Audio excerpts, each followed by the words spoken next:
Hi guys, welcome back to Pageants and Tangents, where we occasionally talk about pageants. I think we're up to episode 18 or 19 or something.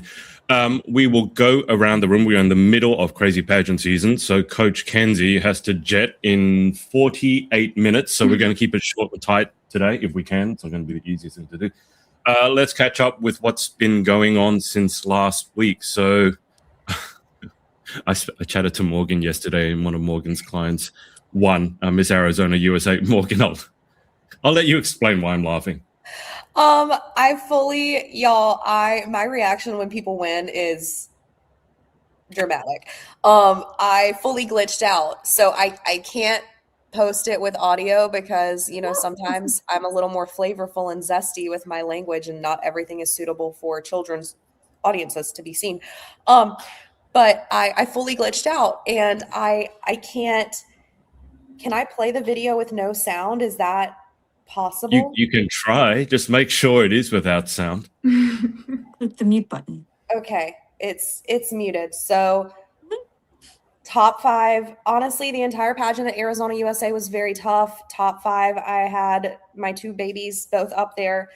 And then when it came down to the top 2, one of my girls was holding hands with someone who wasn't my client. When it is my client, it's harder. So when Kenzie was holding hands with Peyton, it's harder for me because I'm happy and sad simultaneously. But this is, you see me glitch out in real time. Your poor dog is terrified. No, the poor dog is excited. It's like, what's going on, Mum? I question now my fight or flight response. I've never seen myself glitch out in real time. Adrian said it looked like I was like rapping Eminem songs, but without the words. So if I have a future in miming with that. But yeah, I had my girl Caitlin, who was actually just on an interview with Adrian, I think last week or the week before. She just was crowned Miss Arizona USA. She also won the fitness award. I sponsored the fitness award for Teen and Miss, and that award was chosen based off of the highest score in fitness for the division for Teen and Miss. So she won the fitness award. And then I just had 2 health and fitness preliminary winners in Mississippi. And I've got girls who have checked in for volunteer and South Carolina, America. And then I've got girls in Maine and Mass this weekend. I think those are all my states. I might be missing some, but just know I look like a very Southern redneck dad who has to stream like 5 different football games at the same time on a Sunday with like 4 screens and a computer and extra TVs. That's what my weekends are looking like. So if I'm on D&D and I don't text you back, it's because I have 18 pageants playing at the same time. Okay, also, but you somehow found the time to FaceTime me in the middle when I was preparing my soup. That was at 1:00 in the morning. The pageants were over, Adrian. Also, why don't you tell the people what kind of soup you make? Because it sounds disgusting. Well, if you don't like broccoli, you won't like the soup. But if you like broccoli, you'll like the soup. Morgan, can you just bring up that video one more time and just make sure it's muted? I said that she looked like Eminem, but without the words. The other one, I want you to weigh in on this. If she plays it back, doesn't it look like one of those crime videos where someone has driven in through the front of like the store and someone's holding her up? Yeah, that's what I mean. Yes. Like someone holding her up at gunpoint and she's freaking out. To be clear, this is her reaction when a client wins. If you just showed that to me, I'd be like, is someone holding you up? Has someone driven through the front of your house? Because that's what it looks like. It's bad. And then Josh, her husband, has injured himself with his ribs, so he can't laugh. And when he heard what I was saying, he had to get out of the room because he was laughing. Plug his ears and walk out because he was starting to laugh and grabbing his ribs at the same time, and it was great. It was great. Now we'll go to Geanna. Geanna, I wanted you to tell us how your pageant prep is going, but I understand. Correct me if I'm wrong. I don't keep up with NBA, but did the New York Knicks, did they win the playoffs or did they just win one?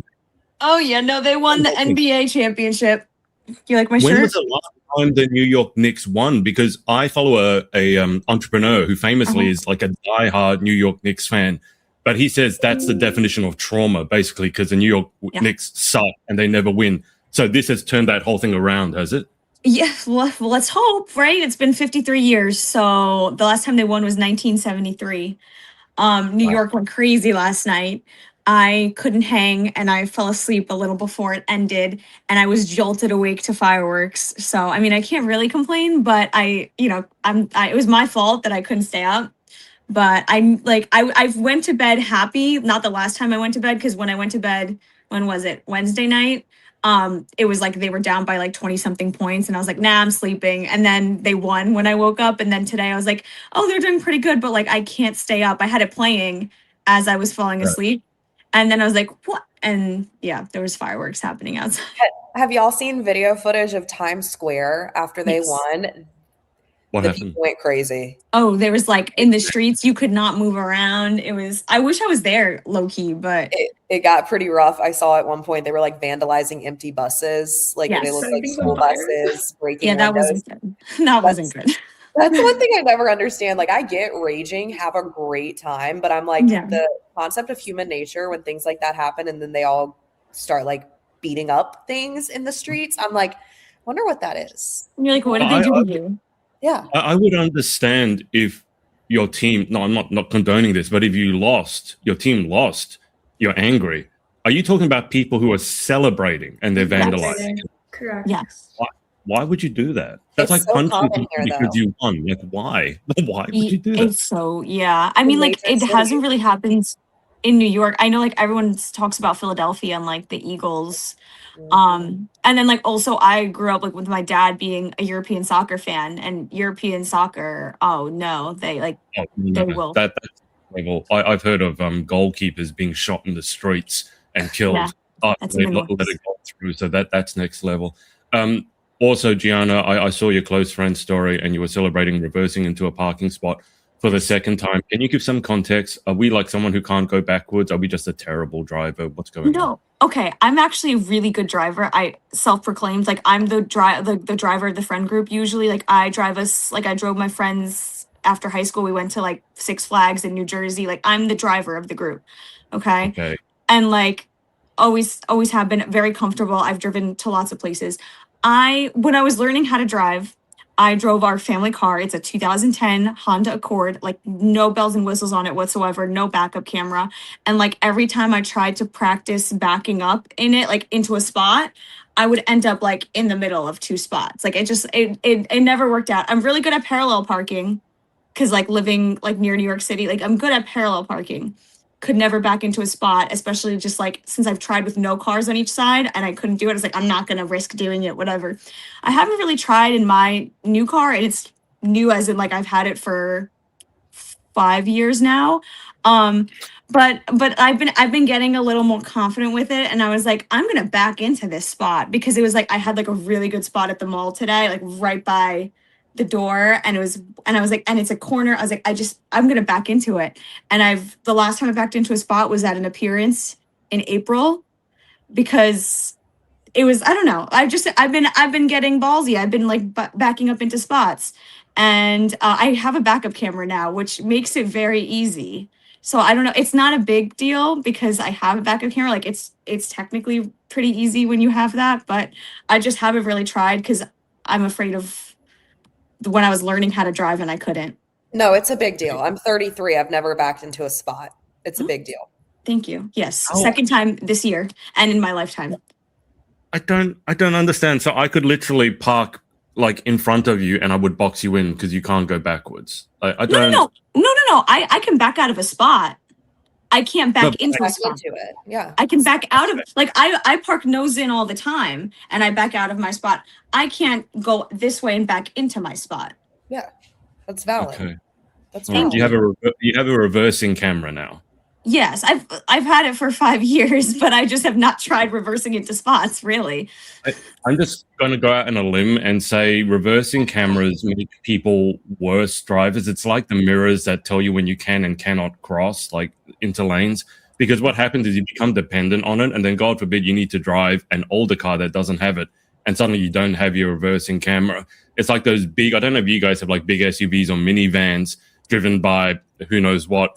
And then when they're reversing, all you hear is like 5,000 cameras going on and screens come up and spoilers come up and machine guns come up. I'm like, can't you just learn how to reverse? I mean, normally without all the... Anyway. Don't make it seem that easy. It's not that easy. Yeah. We're just girls. Yes, I'm just a girl. I just drive my CRV and let me be.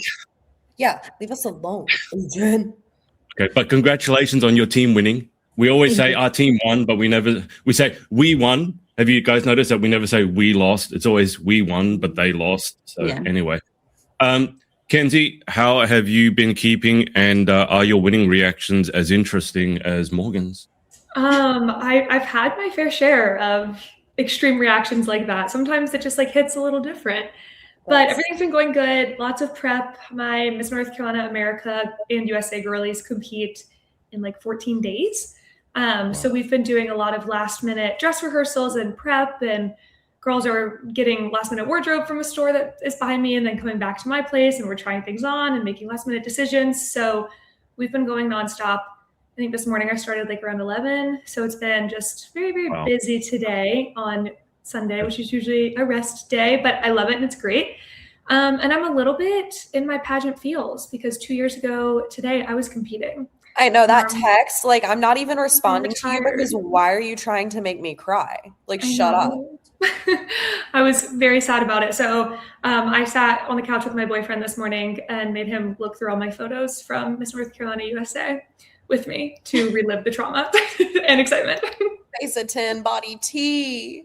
I looked so good. So good, dog. But yes. So that's all that's new with me. Just, reminiscing and prepping away for the girlies. Okay. Just clarify for the audience. Are you retired? Yes, I'm retired. I am positive. I feel like I hit the peak of what I needed. There's only one more national title I could like really go for at this point, and I can't do a talent anymore. So I'm chilling. I'm happy. Did you not see my reaction video? That is a talent. Are you kidding? Should I just like do that on stage? Can you teach me? Glitch out on stage. You can do my perfect. Yeah. That's great. For my talent, I will now have a seizure on stage. I don't know many people want to watch that. But anyway, guys, what we're going to talk about, and we've got to keep it brief today because Kenzie's got more coaching to do. We're going to talk about pageant fans, some of the awkward interactions that we've had. I thought we'd start, and I'm doing this, by the way, because in that pageantpod.com where you guys submit your anonymous feedback, more than a few of you submitted feedback about like awkward pageant fan interactions and something else. Can we just start with if you approach someone for a photo, okay? Because we've got a lot of in-person pageants happening. And so pageant fans come up and they want photos with you guys. I might go to Kenzie first because we'll go to Kenzie and Geanna. Morgan hasn't competed in pageants for a while. But Kenzie, if you had any like tips for the fans coming up in terms of photos, because sometimes the problems I see is they assume a bit too much familiarity. Mm-hmm. And I see some photos where it looks like they're squeezing you with both hands, like both arms, and it's like icky to me. But Kenzie, if someone comes up to you for a photo, what tips would you give like the ordinary pageant fan? What's okay, what's not? Yeah, actually one of my directors like walked us through this when I was a teen competing, which I loved and I used like all throughout my competition. First off, I'm always very mindful of what they have in their hands, making sure that there's no alcoholic beverages, things that shouldn't be photographed with me in a crown and sash. And if so, I've just like very politely asked them like, oh, can you set this down for a photo? Just so, I might be able to post this as well. As far as like them getting too close or not comfortable enough, if I already feel uncomfortable in the situation, if you go at the photo with your hands down, rather than like what you would, where you would like grab behind somebody anyways, if you stand still and let them come to you, 9 times out of 10, they like won't touch you because you already look kind of stiff. And if so, I mean, again, like I was 16, I was asking people like, oh, if you just stand here, like I'll stand beside you. And if I took a photo with a child, like I would place my hand like on top of their shoulder. Like even as a title holder, unless it was other sister queens that I knew and was comfortable with, I would never wrap my hands around somebody. And I think if you look uncomfortable enough, then they usually don't do it to you either. So that's sometimes. I think if we're talking about people who are children or teens, especially, I think there's another layer of concern because what you said about looking at their hands, that's interesting because I think Morgan mentioned behind the scenes at one time you got in trouble, right? Because there was something, I can't remember, there was some alcoholic something that wasn't to do with you. I don't know, but that's a good tip. Geanna, what about yourself? I mean, I gotta echo a lot of the same things, obviously. I mean, I even check backgrounds sometimes because I know like my director's like big on like not even like a logo of like of an alcoholic beverage in the background, like in a bar. Like I've been to an appearance where like it was a restaurant and bar. So like, and hotels have that in the background too. So just be mindful of where you're asking. Also, I mean, you know, if it's very clear the girls are being ushered somewhere, like maybe don't pull them out of like where they need to go because you don't want them to get in trouble. Like, why did you stop? Because that makes it really uncomfortable too. Like, oh well, I'd love to, but I can't. You don't want to be be the girl that denied a photo, right? But yeah, definitely. Good rule of thumb is like don't put an arm around a teen unless like I'm like the way I did was like unless I was putting my arm around them first, like just like don't. And yeah, just be mindful of their comfortability level. Like you might be more comfortable than they are, and come at it with an open mind. Like don't be like I'm taking a picture with them right now if they have to come back later, whatever. Things happen. Pageant weekends are busy. We have like schedules to be at, but I'm sure like I don't mind. I love taking pictures of people, but just I hadn't thought of the background one. That's a good point. Yeah, Morgan. So I know that there are some pageant fans who like hugging pictures. I'm a coach and I like hugging pictures, but I'm also a woman. So I think that makes a difference with the majority of my clients. When they come out of comp, they're coming to hug me as quick as I'm going to hug them. I will say, I think that for a lot of pageant queens, even though I believe you should easily be able to say like, oh, please don't put your arm around me, or actually, can you not kiss me on the cheek, or can you not hug me for this photo? That makes it awkward and uncomfortable for the queens. So one thing that I have been able to witness, I have learned, is if there is someone wanting to take a photo with you and in a way in which they're touching you that you're not comfortable, I'm not talking aggressive, but like if their arms around you or they're going to put their arm around you and you don't want it, be like, oh wait, ask them to pose with you. Be like, all right, cross your arms in front like you're a thug, and like I'm gonna put my elbow on your shoulder, or like I'm gonna put my hand on your shoulder, like let's pose. And sometimes asking them, be like, can we pose, do a fun pose, is a very comfortable way as a queen to divert and limit that physical interaction that you might not want to be enduring without making them feel uncomfortable. Really, I don't care about you making them feel uncomfortable, without making yourself feel uncomfortable, but still setting up a boundary. Because there are a lot of pageant fans who will just hands around the waist automatically. Some people don't care. I don't care. I have a 6'4" husband who's taking the photo. Like if boundaries are crossed, he's going to be the first one to say something, but that's not the case for most pageant queens. So if you're uncomfortable, pose the photo yourself, be in charge, because they're never going to tell you no. I wouldn't be comfortable with someone coming up and hugging me and kissing me on the cheek. Well, so I'm not going to for August, baby. Yeah, I was going to say, don't take that as an invitation or challenge. It's on, dog. It's a challenge. It's different when it's Morgan, because you're a woman, you're a bit on the shorter side, and you're a coach. People know who you are. If you're a random person coming up and the first thing you do is grab someone, the other thing is, I don't think it even looks like a good photo. If you hug someone, I don't really see how that can look like a good photo. Outfits don't look good. Whilst we're on the topic, can you guys give the fans at home, let's say you want to use the photos in social media or share. You guys are expert posers, right? And I don't mean posing as in you're pretentious. I mean photos, right? I don't know, maybe you consider yourself a poser as well. But can you give the pageant fans at home any like basic pageant posing tips? Because I say this, the first photo I took with a pageant queen, when Kenzie was saying look awkward, I can do that. I got that. I was toy soldier, hands by my hips, and I look like a board. It's terrible. It's hilarious, but it's terrible. And then I learned things like, ask her which side that she prefers, which I always do. And I always do the hands around, but I don't touch. It's what Will Smith called cover hands. So it looks like, but from the front you can't. I don't grab anyone. I don't want to even risk it. I also feel it's very awkward. But Kenzie, let me go to you first. Any pageant or photo posing tips for the fans out there so you guys can take nice photos, not awkward ones? Yeah, I think the hand hover, I still even do that when I take pictures, like with my clients, especially like my littles, when they come in, you have to bend down because they're so tiny. And when I do that, like I hover. I never, mind you, like I'm adjusting and touching them, like all like touching their shoulders, whatever, all during their lessons. But I think a little hover is a nice happy medium. It looks like you're nice and close, but you don't have to actually be that close. One of my favorites to like have ever initiated as a title holder is I'm like, I will take my crown off and put it on you, or take my sash off and put it on you. And kind of similar to what Morgan said, it does make the posing a little less awkward for everybody involved. And you can like point to the sash or like do a fake crowning moment. So I think things like that are nice. I've only had like the little kids come and suggest, like, they're like, oh, can I try your crown on? And like, that's a whole, thing. But I think as a spectator, as like a pageant fan coming to talk to a title holder, more so just be like, hey, can I grab a quick picture with you? Is it okay if I stand beside you? Can I do it? Like, I think just consent, just ask for consent on whatever you're doing. It might feel silly in the moment, but you're probably making you in a much safer position, but also that title holder not feel as awkward in what she's doing. And I think as title holders too, you're kind of treated as like public figure. So you're used to people just kind of like grabbing you, pulling you, making you go wherever you have to go. But it doesn't always mean it's the most comfortable thing to do. So I think just use your words, ask.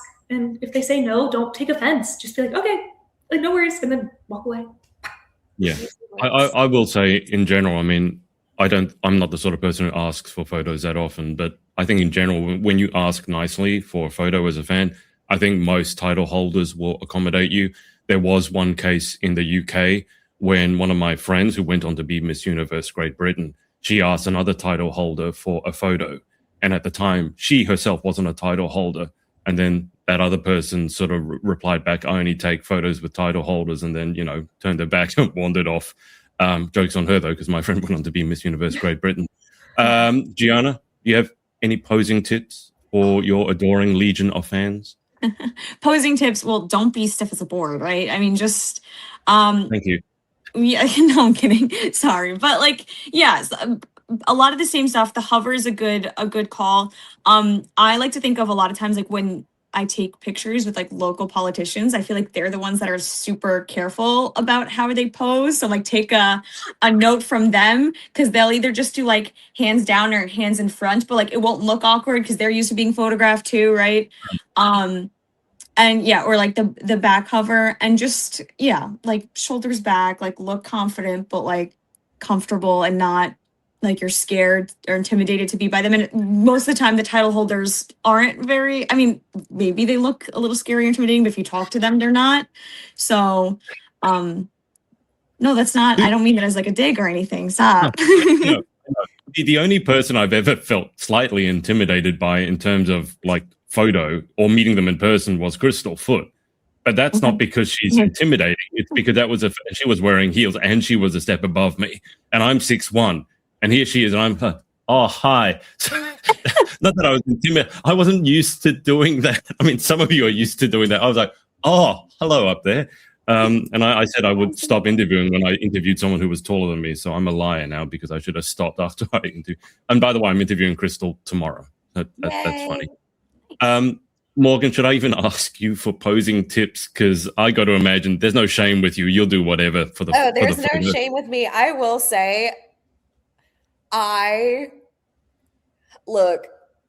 take pictures with these baddies of clients who are like stunning, face cards a 10, and like I'll see the picture of me smiling next to them, and like it's not giving, okay? Like facially, I'm just not, like, your girl's not serving. It's giving a 3 next to a 10 up here. So I will say, if it's one of those things where you feel like your smile, like I'll get overly excited. Sometimes my smile's not cute. Like it's not great. So one thing I have come to love with photos with my girly pops is when I'm taking a picture with them, if I'm like, okay, I'm not going to be serving face in this, I'll smile looking at them. So it'll be them looking at the camera, me looking at them, and it makes for a very cute photo. So I don't know if maybe that would be weirder if it was like a man doing it. But I was thinking like very pretty. It's a cute little pose. So like if you're not feeling like the most confident, but you still want a cutesy picture, do that. Do that. Yeah, I think that works for you. I don't think it would work for me or a strange man in general. Them in a creepy way. So like you can't do that. You can't do Yeah, that. I'm just picturing this in my head, and I'm going like, I want to make it out of America without being thrown into jail. Thank you, Morgan. There are some things that work. There are some things that work for women. There's some things that don't work for men. And I think being taller or shorter but also the familiarity makes a big difference. Like if you know the person, obviously it's different, right? I'm talking about like if you don't know the person and and you want a photo, like the very first thing is ask. I mean, that should just be a given. I hope we don't. I mean, as Kenzie said, ask for consent, but that should just be common sense at this point. Don't go around grabbing people and then taking a photo. That's just a good way to get thrown around. And I will say, I don't buy the whole. I know most pageant fans are lovely, but I have told this story before. There was a pageant fan here in Australia that everyone told me, oh, he's harmless, he's harmless, he's harmless. And they ended up stalking a Miss Universe Australia contestant who was a friend of mine and had to be thrown out by the police at Miss Universe Australia. And when he was kicked out, he was drunk and he was bawling and he was screaming, you know, the whole, I love you, I love you. So if you're watching this at home and you're a contestant, I always err on your side in terms of be overly cautious rather than a bit overly welcoming, because that can just end up badly. I mean, you'll walk the balance better as you get a bit older and you know how to sort of deflect things rather than just saying, no, I don't want a photo with you. Just before, because we do have a couple of actual stories and I'll read them out more for entertainment value than anything else. Just to go into social media for a sec, because the other way that fans will interact with you guys is obviously with comments.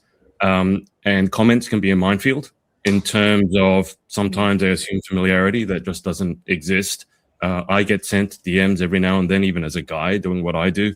And I'm like, we're not best friends. Can you not send me these things anymore? And I just ignore it. But in terms of looking at your own social media, perhaps, and what comments are acceptable and what comments are not. I'll throw it to Kenzie first again. But do you have any guidelines as to when fans are interacting, let's say with a photo of you or a photo of your client, like what is okay and what is sort of crossing the line in terms of being a bit inappropriate? Of course. I think first off, like you have to remember these are like average everyday people in the end of things. And I hate to compare it to like celebrities, but celebrities know what they're getting themselves into. They're full-time, they're on red carpets, whatever. Pageant girls 9 times out of 10 are still working an average everyday job, going to school, etc. So don't post something that they're going to read. Think about it this way. If they're sitting at their 9 to 5 job and they read that comment, are they going to be like, ooh, that's odd. Like, that's weird. Versus like when I'm in my crown and sash, be like, yeah, maybe it's like a super fan. It is what it is. So like digital footprint lasts. I promise you, girls screenshot it and send it in the group chats or like, hey, so-and-so's commenting on my stuff again, you know, watch out, whatever. Like it travels quickly. So frequent creepy comments get circulated pretty quick, I'd say. So just like, if you're not going to say it to your mother, and if you wouldn't say it to like your sister, probably don't say it to a random person on the internet. That feels really weird to me. Very, very weird to me. 10 out of 10. Mm-hmm. That's an interesting way of looking at it, because when I think about that, then I think 80% of the comments should never have been said in the first place. Because the ones that set me off so for example, there's this one account who uses a very famous actor as their profile photo. It's not them. So they already using a fake photo. They have almost no followers and no posts, but they're following a bunch of pageant girls. And then every time they comment under a post, and I've seen it enough to know who they are. This is the scary thing. It's always along the lines of, and you guys tell me whether you think this is okay or not. And maybe for you it is in terms of being adults, but maybe for teens it's not. Yeah. It's the sort of post where it goes, oh, so beautiful, so hot, so gorgeous queen, and then kissy faces, heart emojis. And it's not like this person knows them, right? Because that to me gives me, I don't want to use this phrase, but it gives me the ick. I don't think that's appropriate. I wouldn't comment that on a friend. I wouldn't send that to a DM to a friend, let alone commenting it onto a random person who's under the age of 18 on the other side of the world. But I'll go around the room. Kenzie, where would you sit on a comment like that? No, it's weird. And I'm gonna pivot really quickly, because this is where I want the girls who are listening who have public social media accounts to be mindful of what you post, where you post it, and when you post it. I had somebody who was frequently, people were sending me like fan mail from jail. We'll have to circle back to that one day too. But I had somebody who was frequently commenting on my social media account. I was maybe a freshman in college at the time, maybe senior in high school, freshman in college. Who was frequently commenting on my social media account. And it was somebody that, you know, was like harmless. like big pageant fan. I see this person commenting on a lot of stuff, but like they don't show up to pageant events. They live in the middle of nowhere. It's not going to bother me. My mother owns a hair salon. Flowers and chocolates got sent to my mother's hair salon with my name attached to it from this person who could not find my home address on the internet because I've kept that private, but they know that my mom has a hair salon. My mom does my hair for pageants. They knew that I was home getting my hair done for this pageant and sent a gift in the mail across the US to my mother. Mind you, my dad then gets on the phone with the police and with this person and was like, don't ever do that again. We will send the cops to whatever state you're in. So again, don't be weird, don't be creepy. Don't send people stuff like, unless they're asking like, hey, send me a letter. Don't take it upon yourself to stalk somebody and send them information. That's weird. Please tell me that you didn't eat said chocolate. I mean, the other thing is like, if someone sends you something, don't eat it. Don't drink it. They all went straight in the trash. And my mom has like now filtered out like what flower delivery companies are at her hair salon. So can I just also point out whilst we're on this subject, because when you guys tag things, like especially with stories, if you are like doing a day in the life and you're tagging like where you are for a 24-hour period, you have to understand if you're tagging, someone could follow you and then find you. That doesn't end well. And also Instagram just introduced its maps features, which I don't know why they did. Basically, it's a tracker for you. Turn it off. Do not. I don't want people knowing where I am, and I'm on the other side of the world. But that, I don't know why Instagram decided to release that. It's like, I think the iPhone one where you can see your friend and then they can track you down. Turn that off. And guys, if you're a parent watching this, make sure that your children or your teens, it's turned off. And I think it's okay if you tag like a city when you do a post, but I would not in stories be tagging, hey, I'm at the salon and now here I'm at the gym, because people can find you if they want to. I mean, people were able to find Kenzie's mum's salon. I'm scared to ask about the jail thing. That's something I haven't heard before. I was a teenager. Thank goodness. It was filtered through. It got sent to my directors first, to like their PO box, but my directors didn't open it. So they just forwarded over to me. And it was men in jail who had seen me win, 16, mind you, seen me win on television, I guess, and then started writing confessional letters about me and like, and congratulations, but it was weird and like not in a friendly, fun way. I'm surprised my parents didn't pull me out of pageants. I'll be honest. Like, it's weird. I'm not surprised that you retired from pageants. This is where when I say some things and people go, oh, you're exaggerating, or people don't do that. It's like, no, they do. And also the one time it goes wrong makes being overly cautious more than worth it. Right? Because again, like I put you guys first. I don't care if a fan gets a bit butthurt. I mean, obviously you try and be, tactful and kind, but there are some people who will just take it way too far, and you need to be able to establish those boundaries. Geanna, do you have any words of wisdom when it comes to social media, yay or nay? Are you okay with the kissy faces, you so beautiful queen? Probably not. I mean, again, what Kenzie reminded me when she said, like, would you say to your mom or sister, like the trend where it's like sending men's DMs to like their mothers, like something like that. It was like, would you want it to be sent to your mother to like see and review? I don't know. That's just like the first thing that came to mind.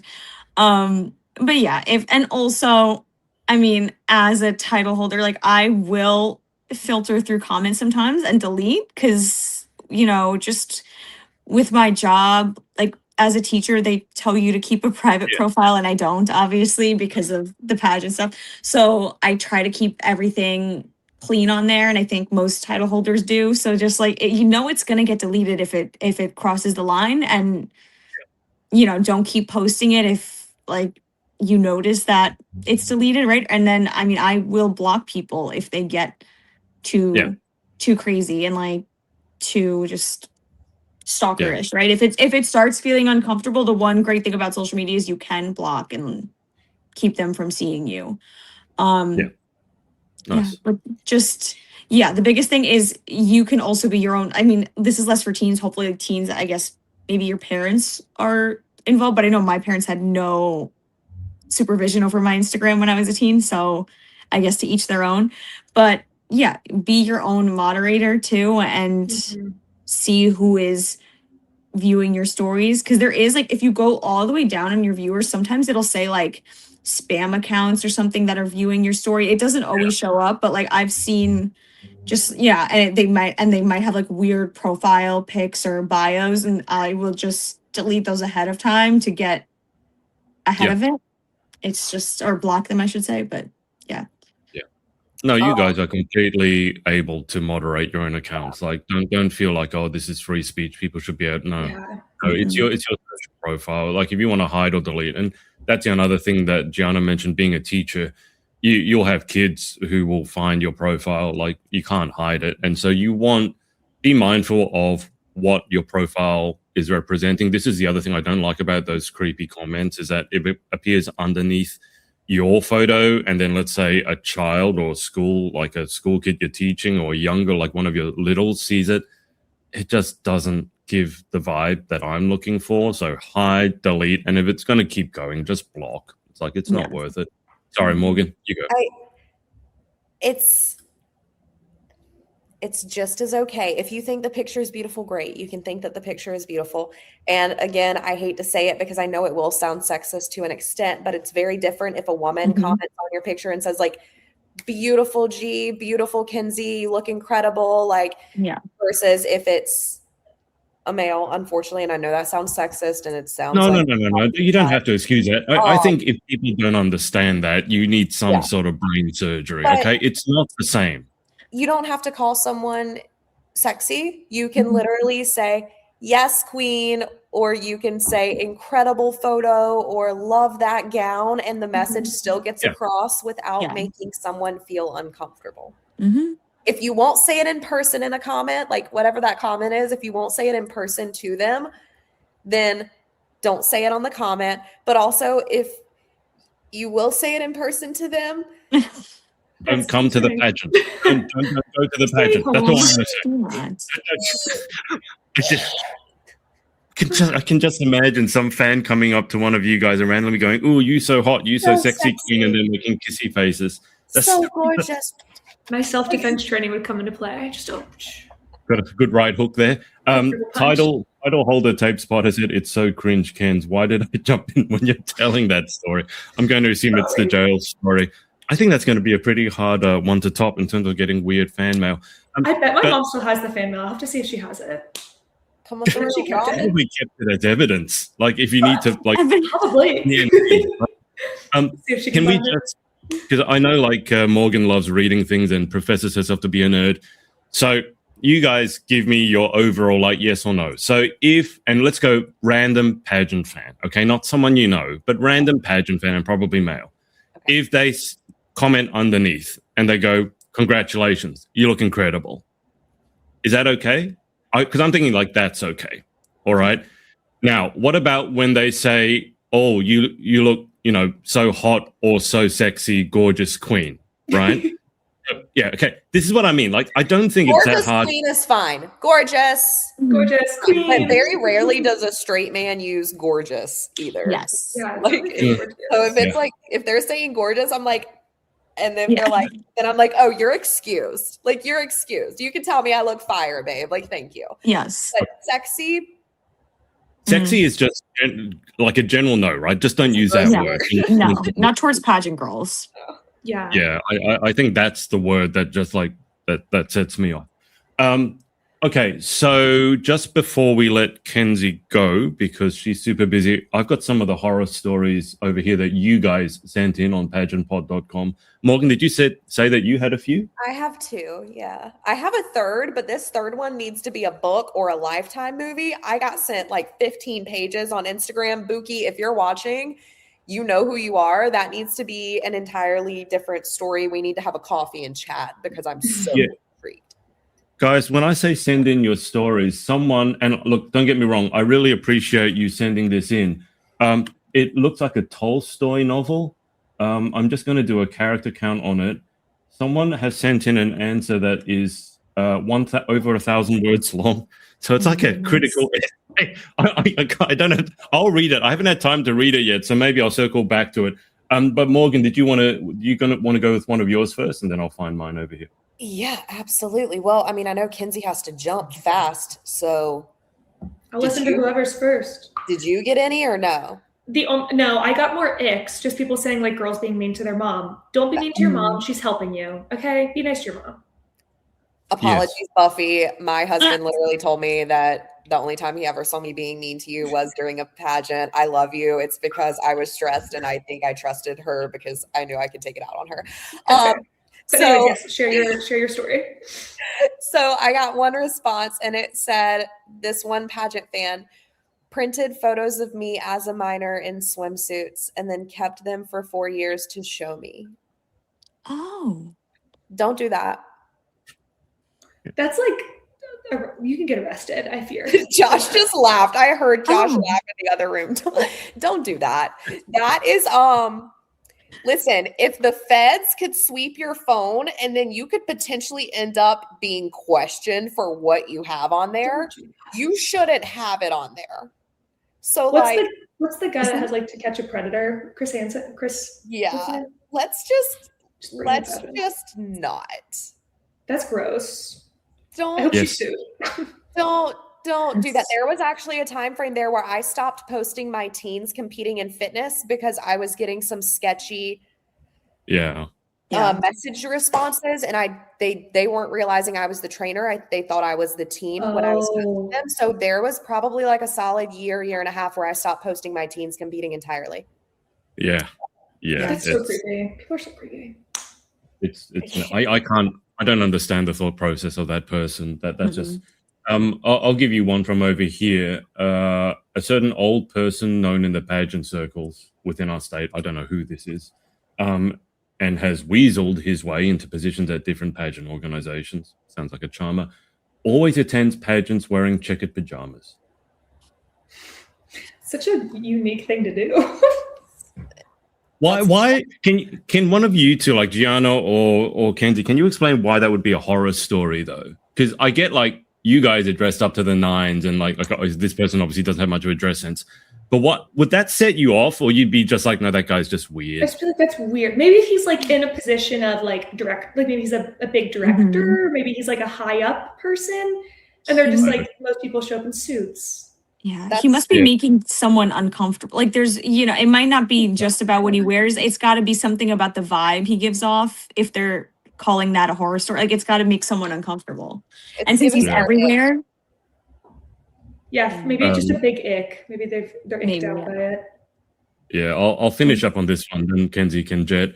When a long-time supporter of pageants shows up at every pageant he attends, sporting a very dirty trench coat, regardless of the weather. That's an ick. Yeah, that's not a horse. Interesting. I was going to say trench coat is giving a certain kind of vibe, especially with it's dirty trench coat. The other thing I'm going to say. When you're taking photos with the girls, don't step on their dress. That's the only. Yeah. I spent all my time at pageants looking down so I don't step on your guys' trains. And then you wear really long trains and it's like, kick it out of the way, don't step, don't touch the. It's a full-time operation. I'll give you that much. All right.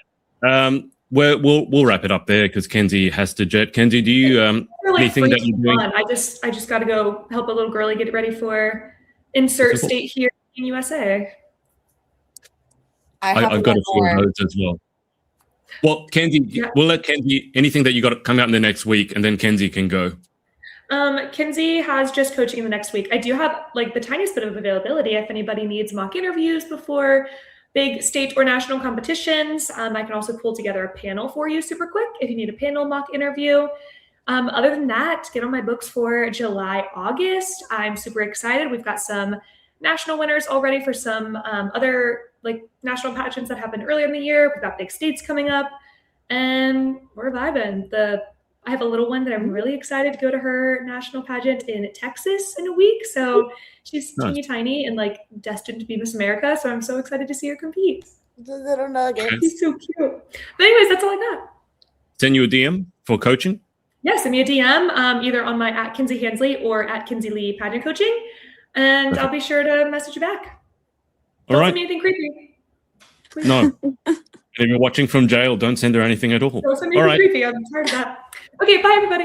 Hi, Kenzie. Everybody. All right, Morgan, you have this one more that you want to get in? I'm almost afraid to ask. Like the ones that you pull up, I don't know that. Although the one from jail, that's already next level. Can you top that? No, I can't top jail. This one, a response was, long story short, there was a guy back when I competed that said he would make it his life's mission to make sure I didn't become Miss State USA.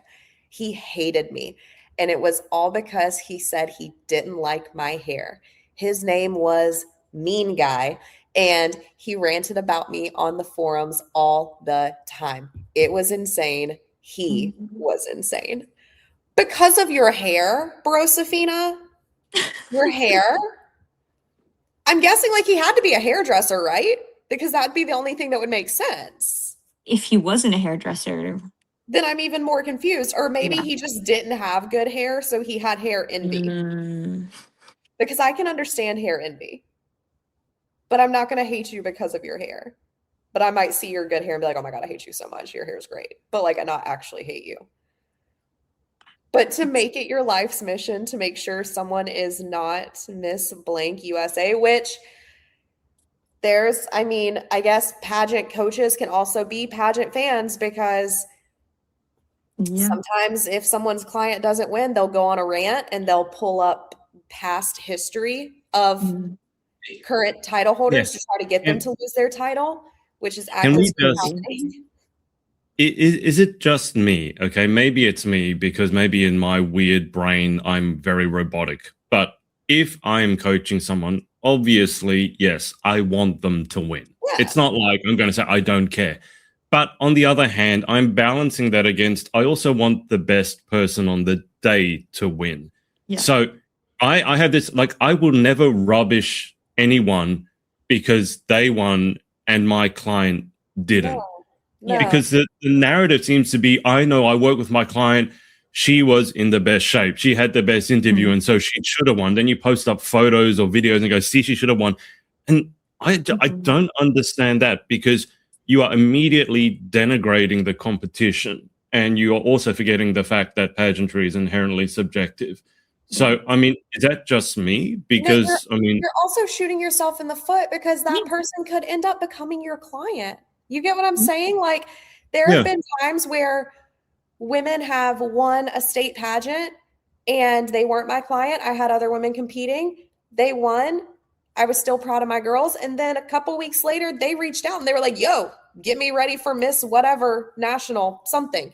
And I'm like, bet, queen, like, let's do it. You looked great at state. Like, but it's subjective, and someone has to win, and that doesn't mean that it's gonna always be your client. Would it be great if it was? Absolutely. It'd be fantastic. Does it suck as a coach? I had a coach tell me one time when I first got into this industry, and I'll never forget it. He said, their wins can't be your wins because their losses can't be your losses. And I agree to an extent, but simultaneously, I love what I do, and I care so deeply about these women that, to me, when they win, I'm going to celebrate them to the hilt, because I'm so proud of them and I saw the hard work that they put in. And when they lose, I'm going to climb into the pit with them, because I know how heartbroken they are and I know how hard they worked for it. And I know that, that dream isn't happening for that time frame. But there's absolutely no reason to drag down the winner. And I'll tell my girls all the time, like, I'm not going to blow smoke up your butt. Sometimes you just get beat. Like, sometimes I watch them not win and I'm like, babe, you were perfect on that stage. There's nothing that I saw that I would have changed. I didn't sit in on your interview, but on stage, you looked great. Body looked great. Gown looked incredible. Your walk was fabulous. It's subjective. A different day, a different winner, different judges, different winner. But also, there have been times where my clients have lost and they were like, yo, she beat the brakes off of me. And I'm like, yeah, she did, dog. Like, she handled that. Like, she wrapped it up.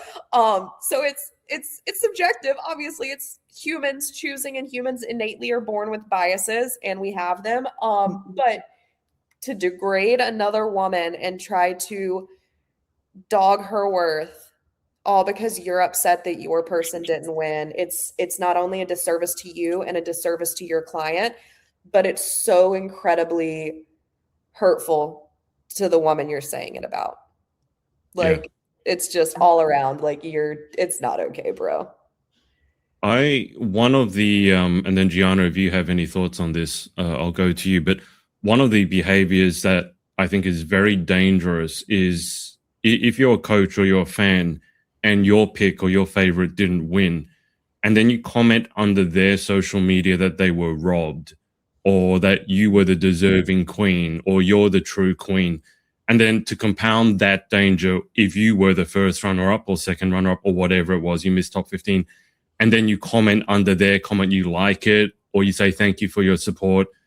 I don't think it's a good look that you like fans or you think fans are being supportive when they rubbish the women you were competing against, regardless of your personal feelings about them or stuff they've had going on in their past. I just don't think it's a good look. I think you should leave well enough alone, exit gracefully. And then if you have to rant or rave, that's when you have your close circle of friends. Don't do that on social media. Just don't. But I'll go to you, Geanna. What are your feelings on that? Because I'm sure you've seen this when people rubbish other contestants as a form of support. Yeah. I mean, I get coaches being so behind their girls that it hurts them too, right? But kind of going with what Morgan said, but to another extent, as someone on the outside, even if I didn't compete in that pageant, if I see this going down, I don't want to work with you. Like if I see you completely just, talking down on the girl that won, in my head, I'm watching this happen and I'm like, well, I don't want to be affiliated with you because now you're known in the industry as the person that throws a fit when their client doesn't win. And no one wants to be the one that always throws a fit when their client doesn't win. Sometimes you're going to win, sometimes you're not. And just don't be a sore loser, especially if it's like not even you, right? And it's your client. But yeah, so going off on what Morgan said about, they might be your client. Well, also you're maybe missing out on other people being clients. Cause I know I want to stay away from anyone that's super problematic. Because that's a bad look on the coach, and it's a bad look on maybe other girls that possibly work with that coach later on, especially if you're going to that same state or whatever pageant system it may be. So I'm like, as a contestant, I feel like you're looking out for yourself too and who you associate with. So do you really want to be the one shooting yourself in the foot and making you not desirable to girls that are watching? And the concept too of when people comment and they're like, you were robbed, or gee, if you go and things don't go your way at state, if someone comments underneath and they were like, you were my pick, it should have been you. Yeah. As someone who's a competitor, you can do whatever you want, but you can't comment underneath and be like, thank you so much, queen, love you, because directors see this. And I'm not saying directors are going to blacklist you from a pageant or whatever else, but they see it. And that potential future judges see it. And that gets taken into consideration on your score just as much as you're competing too. If I'm a former judge and I see that someone was like, you were robbed, it should have been you, and you're like, oh my God, thank you so much, I love you, I'm going to be like, that's not pretty energy. That's not title holder energy. And if people feel that way, they're totally allowed to tell you that. But if I'm a title holder, I compete, I get a comment like that under my socials, I'm going to delete it. And then you can message that person and say, Adrian, thank you so much for your support. I really appreciate that. I do want to let you know I deleted that comment because I don't want to hurt anyone else's feelings. But thank you for always being 10 toes down behind me. And that's an easy way to handle it. But bro, you can't comment back on that stuff. If you comment back, it looks like you're supporting it. Even if you're not the one throwing the fit, if you're commenting back and liking it, you're passive aggressively saying you agree with it. And I think that's even worse, because I'm like, if you're going to be a sore loser, say it with your chest and don't just passive aggressively be the sore loser liking the comments. Oh, one year. Sorry, Morgan, can I just jump in? So thing that I've seen quite a lot of recently, I don't think it's recent, but it's crossed my radar a lot recently in pageant world, is people will say, oh, I'm just speaking the truth, and that you guys have a problem with it. And You're this is a speaking really your important, truth. see that one word, Geanna, that makes a huge difference. And very often what's happening behind the scenes is blatant hypocrisy. Yeah. Because one person will call out a behavior and pretend that they're some sort of crusader for justice and equality. But when things worked out for you, you weren't complaining about it. It's only when things don't work out for you or your client, suddenly you're that crusader. And the idea that, okay, so you look for hypocrisy, you look for the difference between your truth and the objective truth, which, by the way, in pageantry, there's not much such thing as an objective truth. But also not disclosing when you have personal biases. I think that a lot of that has been happening recently, where you don't disclose that you're working with someone as a coach, and then you create I mean, you guys know my feelings on hot picks, but then you do a hot pick and you put your client as number one. There's so many like conflicts of interest, which I'm sure if you were like a company, the FTC or something would have rules against it. But this idea that you're saying the truth, it's not, I can't think of anything that is the truth in pageantry apart from maybe contracts, but it's your truth, it's your opinion. And I would bet dollars to donuts that you don't know the girl who won. Like, you don't know her story. You don't know everything that's gone on behind the scenes. And so just to start rubbishing her in her moment of what should be happiness, I think that's a really bad look. And to Geanna's point, if that was a coach, not only would I not work with them, I would advise everyone I know not to work with them, because that energy is not something I want associated with me at all. Sorry, Morgan, you were going to say? No, you're good. I'll add on to that too. One thing I had to learn when I was getting my degree in psych is everyone's the hero in their story. Yeah. Hitler was the hero in his story. He wasn't the villain. He wasn't the bad guy. And that's one thing I've even learned in pageantry, even with like the people who throw the fits and everything else. In their head, they're the hero here. They're doing what's right and they're doing what's just, even though for them it's what's right to them and what's just to them. I don't think she would mind me saying who she is because she publicly spoke about it later, but I'll still keep it slightly anonymous. I had a queen who won Miss Connecticut USA, and she competed that year against a slightly viral influencer on like the TikTok, YouTube, maybe even Instagram community. She was definitely an influencer. And after my client won, this girl went on a rant on TikTok, and I'm talking just drug her name through the mud, which is funny because for me, that client's name is so heavy and carries so much weight and has such good character connected to it. Yeah. You couldn't drag it through the mud if you tried. Like, it never possible. But that's what she did. And she went on a rant, and she was getting endless like comments, a lot of comments telling her like, girl, pump the brakes. Like, you need to chill. This is not the vibe. But she was getting comments from supporters doing the exact same thing, saying like, you should have won. And her response was always like, thank you so much for supporting me. And all I could think, my client handled it with grace. And I've been saying like, you cling to the cross so hard that your knuckles are bleeding. She clung to that cross so hard, her knuckles were bleeding. She handled it so beautifully and just so classy. But all I could think in my head when I like saw the video and I was reading the comments, because obviously I got sucked into it, was, bro, I don't think you could ever go back and compete at this state. Like, there's no way the director would ever let you win after doing something like this. Like, you just wrapped it up. Like, that's the end of your career for that state pageant, at least. Like, there's no way. There ain't no way, dog. I don't see any defense of that, because normally the only defense is, well, I was just saying the truth and people were just saying the truth. I don't think you can ever say that support is tearing someone else down. I just have a general, like, there are two ways to have the tallest building in town. One is you pull everyone else's building down. The other way is you build the tallest building, which takes a lot more work, a lot more risk, a lot more growth. I know it's a lot easier to tear everyone else down, but I don't think that's support. And I don't want, frankly, support from people who think they support me by rubbishing everyone else. Yeah. And I've had some of that in terms of people who will say, oh, this person is terrible, that person, and you're much better. I'm like, I don't like that energy. I don't like the comparison. And I mean, I'm saying this as a guy in the industry. I know for women, comparison is especially in pageantry, is a very big and prevalent issue. But I don't think you want supporters whose idea of supporting you is to rubbish someone else, because then you have to go through and hide the comments or delete the comments.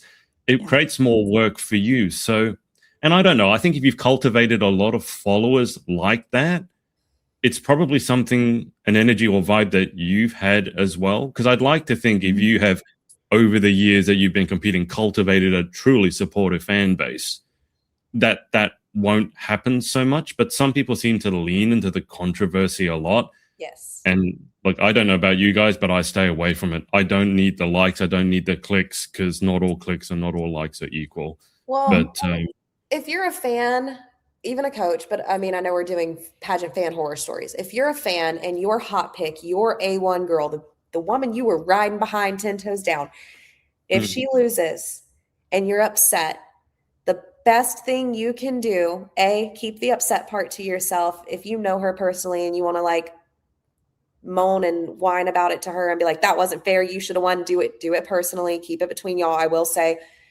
those comments being said to the women I've coached never makes them feel better, honestly, because if you don't win, you don't win. It never actually makes them feel better. It sometimes makes them feel worse. But just support her. Like, you can comment, even if she loses and you're upset, you can comment and be like, dude, you were ethereal on that stage. You were incredible. Your performance was phenomenal. And that is a perfect way of still supporting, still showing that love, still basically being like, I was rooting for you. Like, you killed it. I'm so proud of you, without ever having to degrade anyone else or invalidate anyone else. So you can still show that love and support without dogging out other very real humans who will see it, because guaranteed the pageant world can be messy and somebody is going to be sending the winner those screenshots. Yeah. If they don't see it themselves. It happens. Yeah, I mean, it's the middle of pageant season now, so there's results pouring in every 5 minutes, and I try to keep up with how the people that I know are doing. And the other side, pageantry can be very complicated in terms of the headspace of what someone wanted to come, and if they don't get that, are they disappointed, or do they actually, on reflection, feel proud of how they did? And so when I see, for example, I know someone who really had her sights set on a title, and she came 4th runner-up, and you know, to a lot of people, 4th runner-up is great. To her, it probably was an absolute disaster. So when I check in with people like this, and she's not a client, she's just someone that I know, I don't say, oh, you were robbed. I don't say, oh, you did great, because she might feel that she absolutely flopped. I literally just check in and say, how are you feeling? And then I let them tell me, because sometimes when you come 1st runner-up, you feel like it's the end of the world, and not in a good way. Because you only had, especially if you were 1st runner-up last year, then it seems like 2nd runner-up is an absolute failure. For some people, just even getting to the stage feels like a massive personal victory.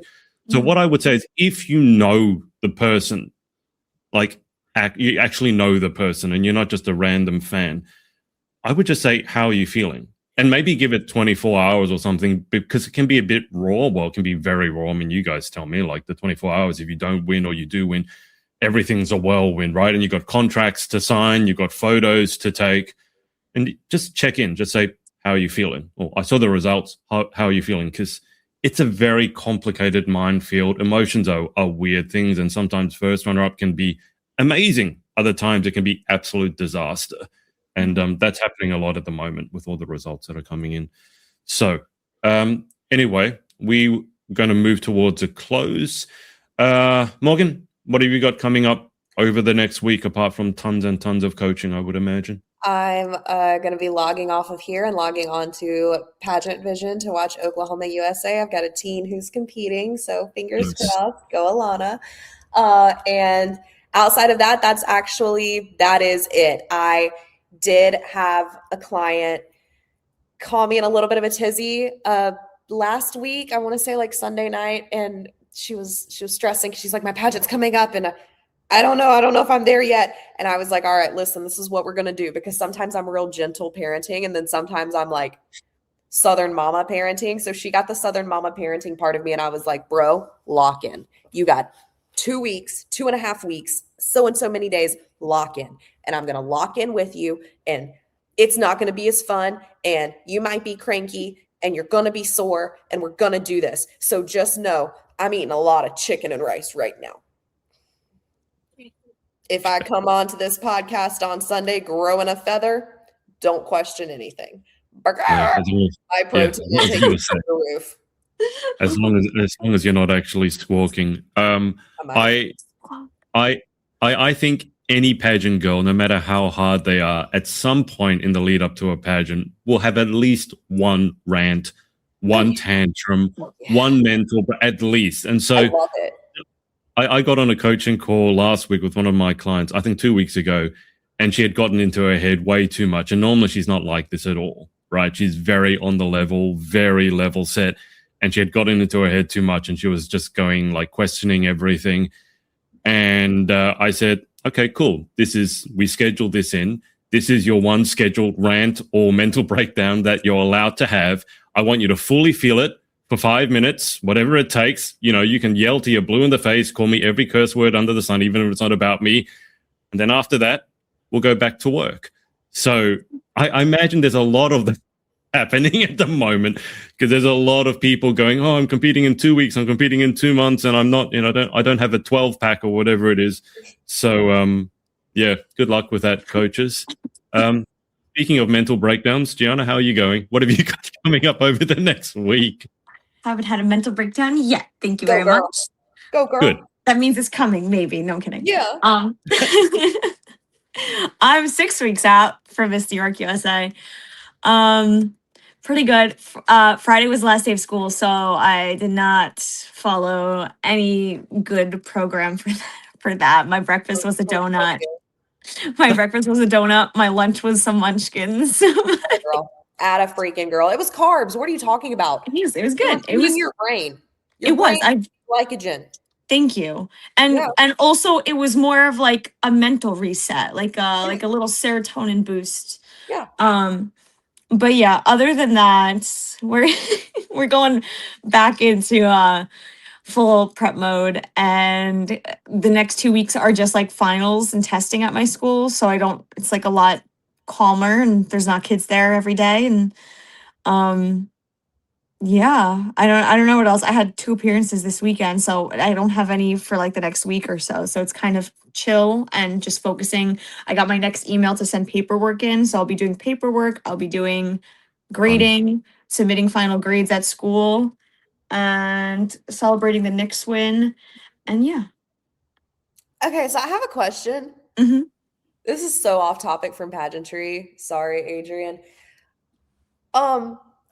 Do y'all actually ever fail kids? Like, do kids actually get left behind and like have to repeat a grade? Or like, does that not exist anymore? It exists. It does happen. But like rarely.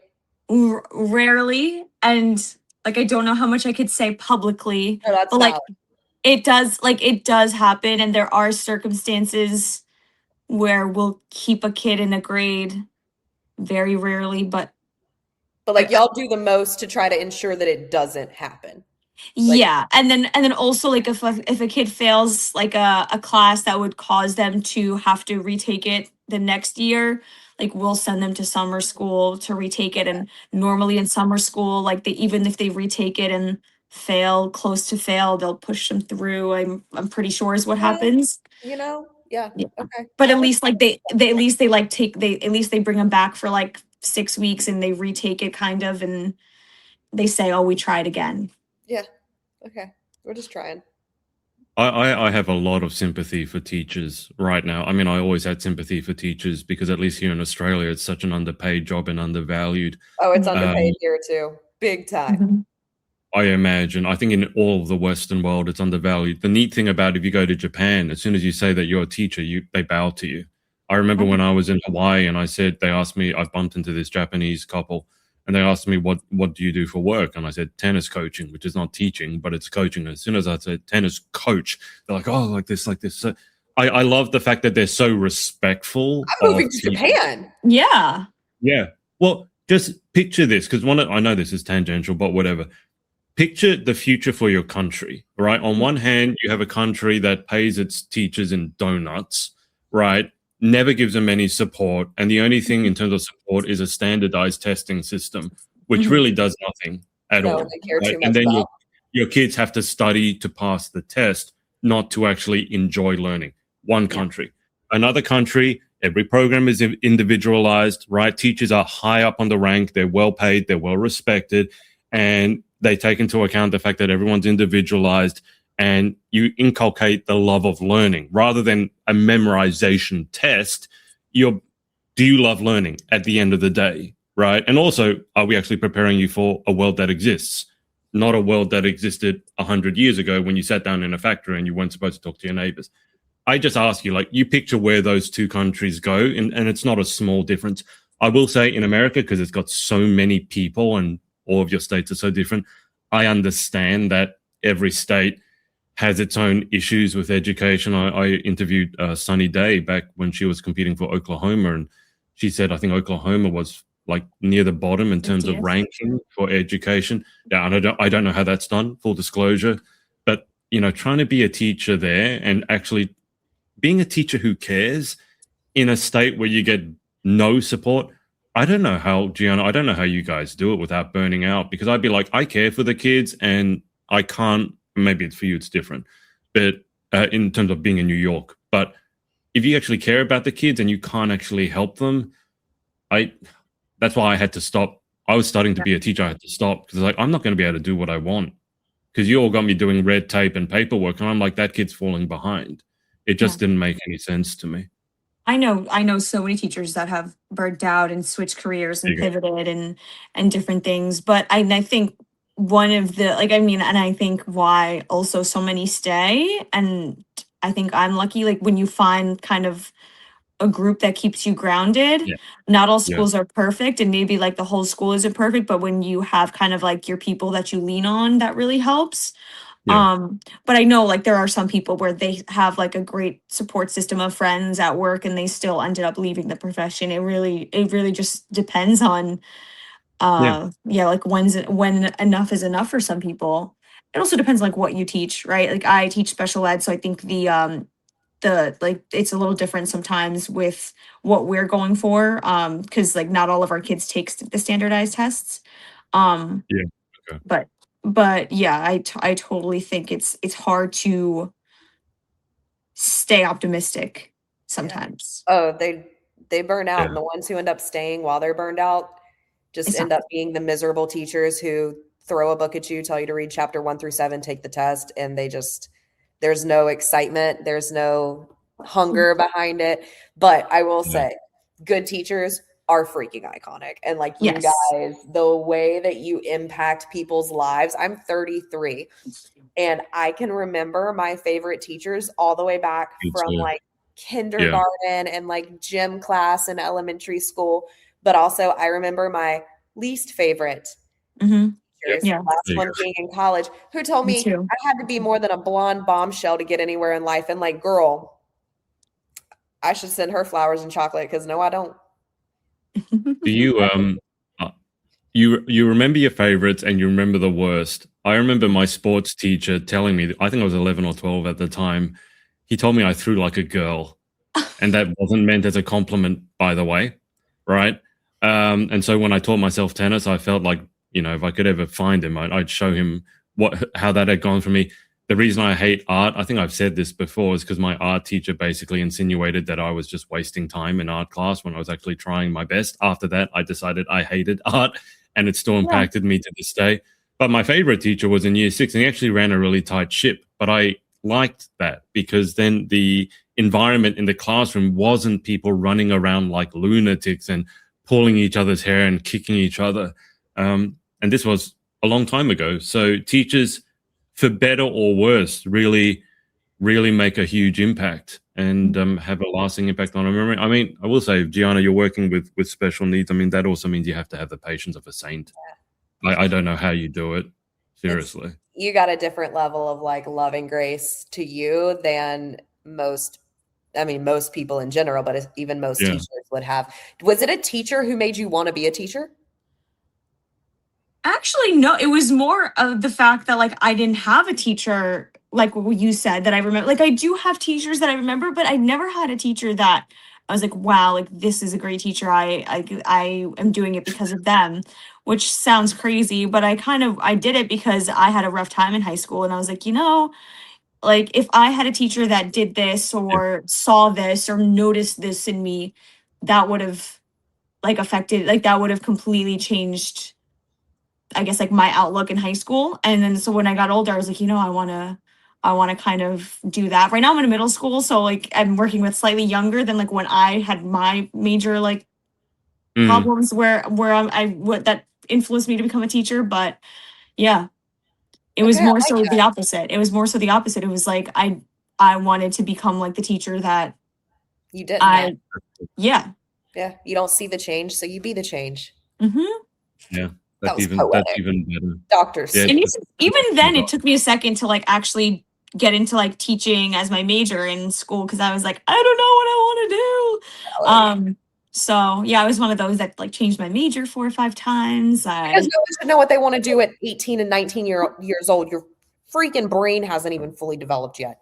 It still hasn't. Let's not get started on that. I mean, especially in this day and age where the world is changing so quickly, teachers are now having to teach stuff they don't know anything about. Like teachers are having to teach about AI and tech and social media, and then there's a good chance, better than even chance, that in your class right now sitting someone who's going to be the next billionaire, or someone who has 10,000 followers on TikTok and is live streaming your class to their audience and making fun of you. It's like I feel for teachers, because the world is changing so quickly now.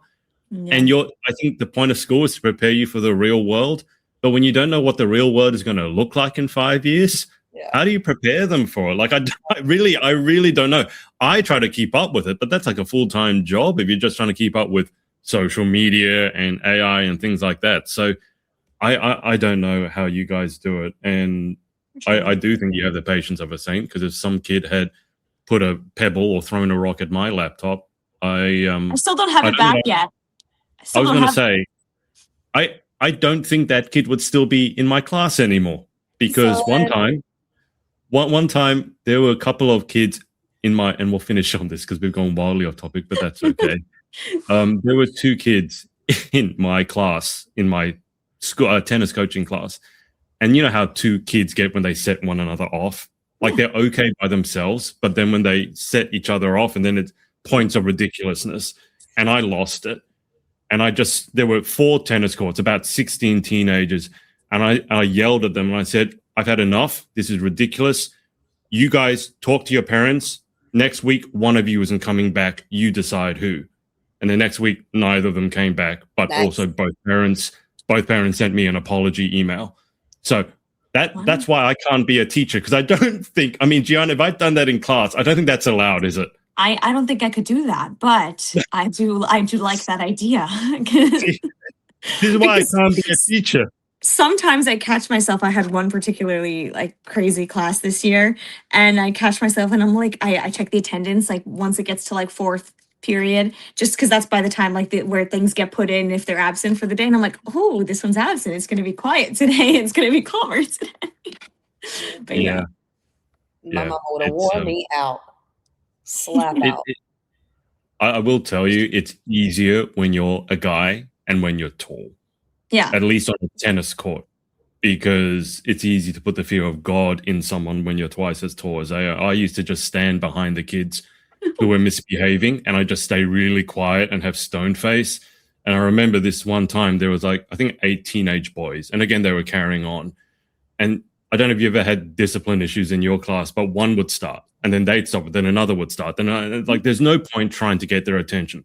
So I just stood there with my arms crossed doing my best Gordon Ramsay impression. Nice. And then one of them saw me and his eyes went like this. And then he goes, guys, Adrian's mad. And then they all shut up. It was like, and I had to try not to smile because I was so proud of myself in that moment. I wanted to stand there and you guys shut up. Like, okay, can we get to work now? So that was the best moment. That works for me too. Like, you don't have to be tall. I mean, I don't do the angry face because I cannot keep a straight face, but I will, like, what I've done is, like, if I'm at the board and they're not stopping, I'll just go sit down and do something else.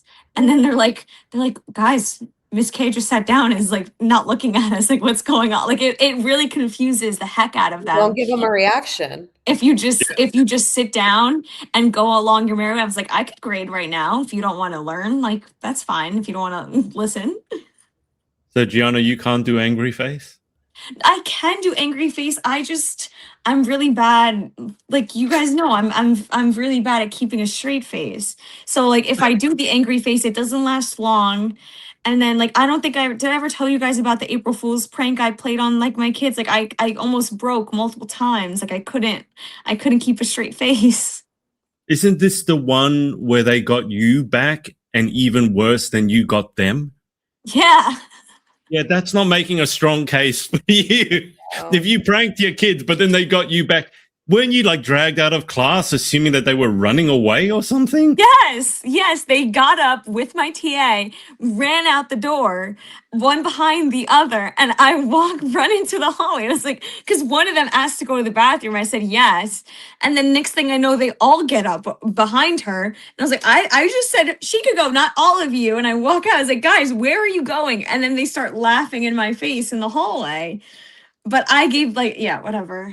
It's fine. But I couldn't keep a straight face. Never be in an interrogation room with you. You will break. The life of a teacher. Yeah. No, I think if it really came down to it, I could. But like this was obviously not like life and death. Nah. Nah. G ain't thugging it out. She's too happy. This girl could lie. We ain't hooking her up to no detectors.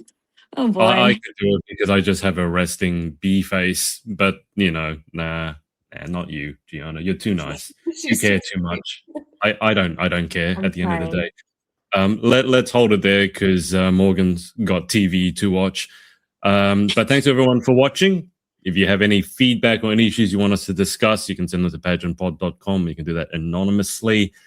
Try to keep it under maybe 500 words. Please don't send me an essay. I'll go through that later. But thanks to everyone for watching, and we'll speak to you next time. Bye. Hey, thanks so much for watching. If you're a competitive pageant girl and you're after some high-performance pageant coaching, make sure to come and check us out at Pageant.Project.com, where you can start your journey for free. In the meantime, follow us on all our socials at The Pageant Project. Speak to you next time.